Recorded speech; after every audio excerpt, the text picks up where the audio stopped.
سورة المرسلات مكية. بسم الله الرحمن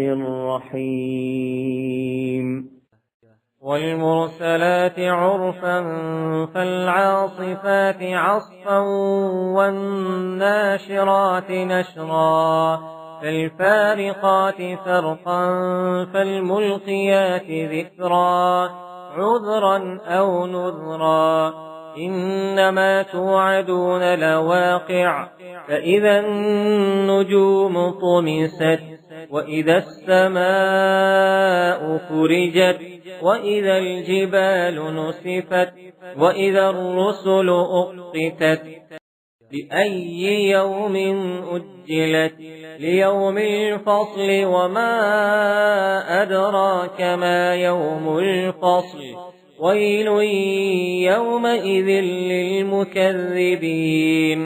ألم نهلك الأولين ثم نتبعهم الآخرين كذلك نفعل بالمجرمين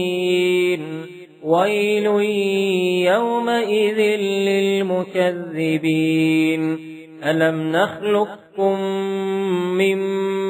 ماء مهين فجعلناه في قرار مكين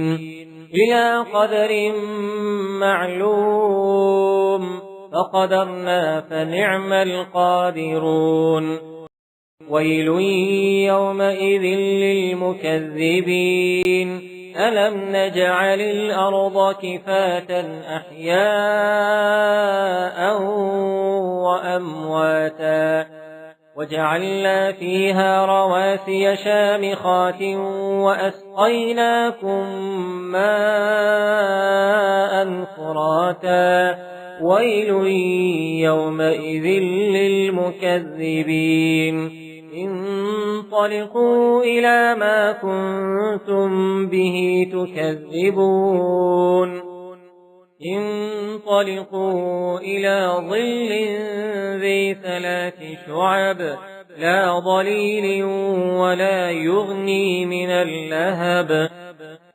إنها ترمي بشرر كالقصر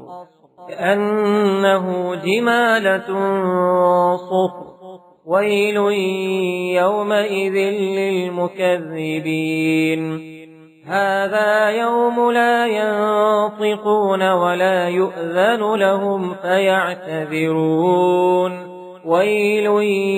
يومئذ للمكذبين هذا يوم الفصل جمعناكم والأولين فإن كان لكم كيد فكيدون ويل يومئذ للمكذبين إن المتقين في ظلال وعيون وفواكه مما يشتهون كلوا واشربوا هنيئا بما كنتم تعملون إنا كذلك نجزي المحسنين ويل يومئذ للمكذبين كلوا وتمتعوا قليلا إنكم مجرمون ويل يومئذ للمكذبين وإذا قيل لهم اركعوا لا يركعون ويل يومئذ للمكذبين فبأي حديث بعده يؤمنون.